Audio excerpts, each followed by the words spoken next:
খুচরা খুচরা দল করে আলাদা কর্মসূচি বাস্তবায়ন করে আমাদের ক্ষতি করার চেষ্টা করবেন না। ওলামায়ে কেরাম জেগেছে, ওলামাদের নেতৃত্বে আপনারা কাজ করবেন। এখানে আমাদের ছাত্র ভাইরা আছেন, আধুনিক শিক্ষিত, ইসলামী শিক্ষিত সব রকমের ভাইরা আছেন।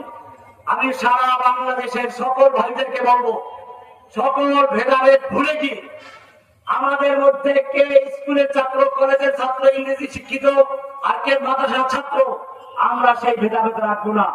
আমরা সকলে ওলামায়ে কেরামদের নেতৃত্বে কাজ করবো ইনশাআল্লাহ। আমরা খুচরা খুচরা দল কায়েম করবো না। এটা ফেরাউনের কাজ ছিল, যেটা শুরুতেই বলেছি। ফেরাউন দলে বিভক্ত করত। আমরা কি ফেরাউনের আদর্শ বাস্তবায়ন করবো না রাসূলের আদর্শ বাস্তবায়ন করবো? আল্লাহর নবী সাল্লাল্লাহু আলাইহি ওয়াসাল্লাম মদিনায় গিয়ে আউস এবং খাজরাজদেরকে ঐক্যবদ্ধ করেছিলেন না বিচ্ছিন্ন করেছিলেন? ঐক্যবদ্ধ করেছিলেন। ফেরাউন ঐক্যবদ্ধ করেছিল না বিচ্ছিন্ন করেছিল?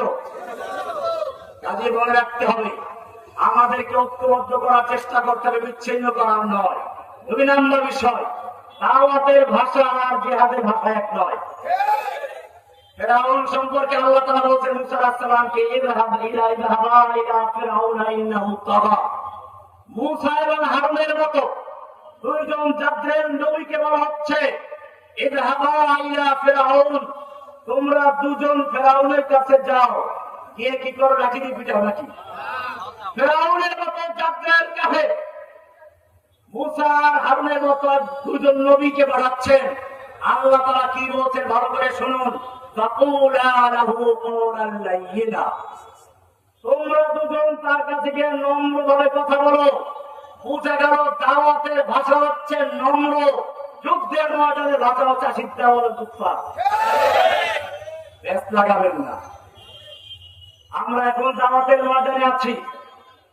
আমরা যে কর্মসূচি দিচ্ছি সেটা হচ্ছে এই, ওরা যেরকম পরিকল্পনা করেছিল গণজাগরণ মঞ্চের মাধ্যমে সারা বাংলাদেশে গণজাগরণের শাখা করে করে ইসলাম বিদ্বেষের বীজ রোপণ করা মানুষের অন্তরের ভিতরে, আমরা তার বিরুদ্ধে প্রত্যেকটা গ্রামে গঞ্জে থানায় জেলায় প্রত্যেকটা মানুষের অন্তরের ভিতরে তাওহীদের বীজ বপন করে দিতে চাই।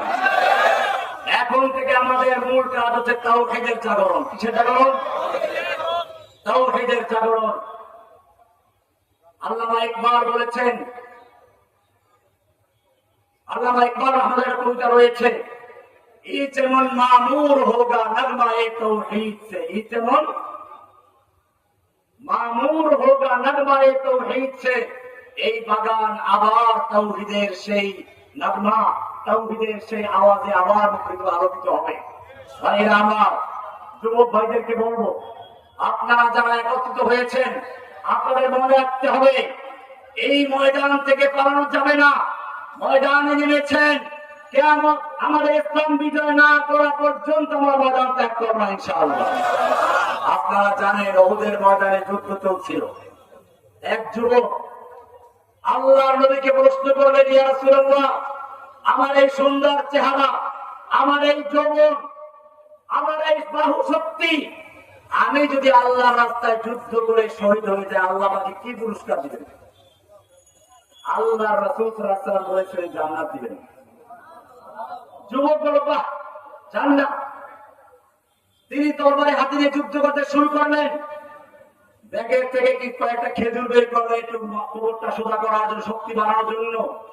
কয়েকটা খেজুর খেয়ে বাকিগুলো ছুঁড়ে মারবে না, বললেন এতগুলো খেজুর খেতে গেলে আমার অনেক সময় লেগে যাবে, জান্নাতে যেতে দেরি হয়ে যাবে। যুবক তরবারি হাতে নিয়ে দুশমনের ভিড়ের ভিতরে ঢুকে গেল। দুশমনদের কেটে কেটে স্তূপ করে ফেলতে লাগলো। চাঁদ যেরকম ভাবে, পূর্ণিমার চাঁদ যেরকম ভাবে কালো মেঘের ভিতরে ঢুকে যায়, সেরকম দুশমনের ভিড়ে ঢুকে গেছে। সাহাবায়ে কেরাম ডাক দেন, যুবক ফিরে আসো, আমাদের কাতারে ফিরে আসো। যুবক মুখে হাসি, চেহারায় রক্ত, বলতে আমাকে যেতে দাও, আমি উহুদ পাহাড়ের দিক থেকে জান্নাতের সুগন্ধি পাচ্ছি। যুদ্ধ করতে করতে শহীদ হয়ে গেল, জীবন দিয়ে দিল। এটাই হবে আমাদের আদর্শ। डरते नहीं दुनिया में मुसलमानों किसी से जब दौलत ईमान मिली उनको नबी से। বড়গার রাজি ভাইজারকে যারা হত্যা করেছিল আমি জানি না তারা কারা চিন্তাও না, অথচ সেই মামলা আমাকে দেওয়া হয়েছিল। আমি যখন জেলখানা তাদের সাথে পরিচিত হলাম, জিজ্ঞেস করলাম তোমরা এটা কেন করলে? বললে এটা ইমানের দায়িত্বে করছি। জসিমউদ্দিন রহমানের নির্দেশে নয়, তাকে তারা চিনেও না। যখন রাজীব হায়দার নামক একটা নাপাক কি আল্লাহর নবীকে নিয়ে কটূক্তি করেছে, ওরা কোন মাদ্রাসার ছাত্র নয়, কোন পীর সাহেবের মুরিদ নয়, তাবলীগেও চিল্লা লাগায় নাই, নর্থ সাউথ ইউনিভার্সিটির ছাত্র। ওদের ইমানে তাকাত আসলো, ওরা ময়দানে ঝাঁপিয়ে পড়লো। সেই বড়গার নাস্তিক খাবার বাংলোকে রাজীব হায়দারকে জাহান্নামে পৌঁছে দিয়ে তারা জেলখানা চলে গেছে। আমাদের মনে রাখতে হবে এই ভাইয়েরা এখন আমাদের জেলে রয়েছে। যতক্ষণ পর্যন্ত আল্লাহর নবীর আশিকদেরকে, আল্লাহর নবীর সঠিক প্রেমিকদেরকে জেল থেকে মুক্ত করতে না পারবো, ততক্ষণ পর্যন্ত আমাদের নবীর ভালোবাসা পূর্ণতা লাভ করতে পারে। সবাই যখন মুক্তি পেল, আমার ভাই ছেলে কেন, নবীর আশিক ছেলে কেন, আমি আমাদের সর্বস্তরের জনতাকে জানিয়ে দিতে চাই, এই বাংলাদেশের পরিবর্তন কোন একক কোন দলের কারণে আসে নাই। খুব ভালো করে শুনে রাখো, তীরে তীরে মানুষের মধ্যে ক্ষোভ তৈরি হয়েছে।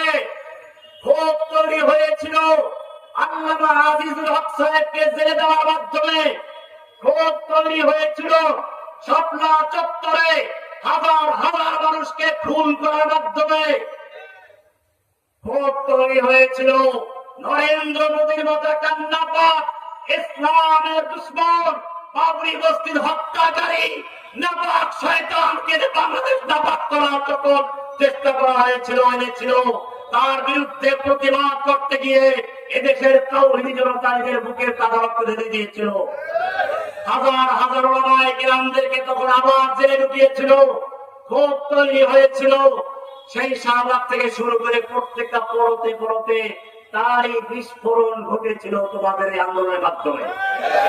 সুতরাং তোমাদেরকে মনে রাখতে হবে, এই বাংলাদেশের পরিবর্তন, এই আন্দোলন কোন একক ভাবে কারো ক্ষমতার কারণে আসে নাই, একক কারো কোন সম্পত্তি নয়, এটা সর্বস্তরের জনতার ঐক্যবদ্ধ সম্পত্তি। সুতরাং সকলকে সমানভাবে মূল্যায়ন করতে হবে।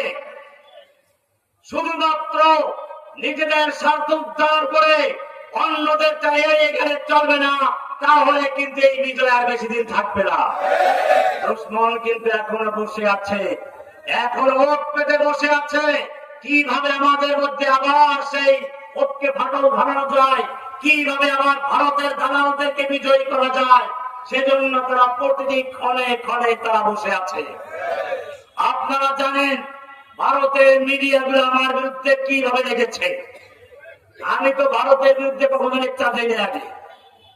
যখন তারা আমার বিরুদ্ধে লেকচার দিল, আমার বিরুদ্ধে তারা প্রচার করতে শুরু করলো, তখন আমি বলেছিলাম ভারত যদি বাংলাদেশের দিকে হাত উঁচু করে সে হাত কেটে ফেলা হবে। ভারত যদি বাংলাদেশের দিকে পা বাড়ায় সে পা ভেঙে দেওয়া হবে। ভারত যদি বাংলাদেশের দিকে চোখ তুলে দাঁড়ায় সে চক্ষু উপড়ে ফেলা হবে। আমি বলেছিলাম ভারত যদি বাংলাদেশকে দখল করতে চায় তাহলে চীন সেদিন কি করবে, চিকেন নেক বন্ধ করে দিয়ে ভারতের সেভেন সিস্টারকে স্বাধীনতা করে। শুধু তাই নয়, বাংলাদেশকে যদি আক্রমণ করতে চাও পশ্চিমবঙ্গ মুক্ত করে ছাড়ো ইনশাআল্লাহ। শুধু এ পর্যন্তই নয়, আমি বলেছিলাম শিখদেরকে বলেছি এখনই সুযোগ আছে, নরেন্দ্র মোদীর কবর দেওয়ার জন্য তোমরা তোমাদের স্বাধীনতা ঘোষণা করে দাও। কাশ্মীরি মুসলমানদের সম্পর্কে বলেছিলাম পাকিস্তান এবং আফগানিস্তানের মুসলমান তোমরা ভাই ভাই যুদ্ধ করো না, তোমাদের যদি যুদ্ধ করার ক্ষমতা থাকে তবে 1 বছর হিন্দুদের বিরুদ্ধে যুদ্ধ করে কাশ্মীরি ভাইদের পাশে দাঁড়াও। থাকবে জিহাদ জিহাদ জিহাদ চাই, সবিরুনা সবিরুনা, তরিকুনা তরিকুনা। ভাইরা আমার, মূলত আমার আসলে বক্তব্য দেওয়ার মতো অবস্থা নেই, শরীর অত্যন্ত খারাপ। আজকে প্রোগ্রাম ক্যান্সেল করার আলোচনা হয়েছিল, কিন্তু তারপরেও আপনাদের ভালোবাসা মহব্বতের কারণে আসতে হয়েছে। আমি দোয়া চাই, আমাকে জেলখানায় নির্জন বাসে রাখা হতো, কারাগারে নির্জন বাসে আরেকটা জায়গায় বিভিন্ন উপবাস করা হতো। সবচেয়ে বড় কষ্ট হতো যখন তারা আল্লাহকে নিয়ে উপবাস করত।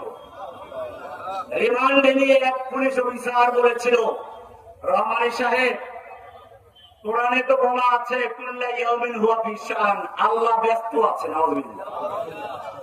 এখন আমরা আপনাকে অত্যাচার নির্যাতন যাই করে আল্লাহ দেখবেন না, আল্লাহ ধরবেন, থ্রেট দিয়েছেন সাকালান, এটা একটা থ্রেট দিয়েছেন, যখন ধরবেন তখন দেখবো। এখন তো আমরা আপনাকে ধরেছি। এইভাবে তারা উপহাস করত, মজাক করত। এদের নামগুলো সুন্দর, একটা নাম ছিল তাওহীদ। কি নাম? এই পুলিশ অফিসারের নাম ছিল তাওহীদ। সুতরাং মনে রাখতে হবে, এদেশে এমন কিছু হিন্দু আছে, হিন্দুদের দালাল আছে, নাস্তিক মুরতাদ আছে, যাদের নাম তাদের বাচ্চাদের রেখেছিল খুব সুন্দর, তাওহীদুল ইসলাম, তাওহীদুর রহমান ইত্যাদি, কিন্তু তারা সবচেয়ে বড় আল্লাহ এবং আল্লাহ রাসূলের দুশমন। এই দুশমনদের আমাদের মোকাবেলা করতে হবে, সেজন্য ঐক্যবদ্ধ থাকতে হবে, হুঁশিয়ারের সাথে কাজ করতে হবে। দুশমনদের ফাঁদে পা দেওয়া যাবে না। আল্লাহ তাআলা আমাদের সকলকে বিষয়গুলোকে বুঝার এবং তৌফিক দান করুন। আমিন। সাল্লাল্লাহু তাআলা আলা নবিয়িনা মুহাম্মদ ওয়া আলা আলিহি ওয়া সাহবিহি আজমাইন। আসসালামু আলাইকুম ওয়া রাহমাতুল্লাহ।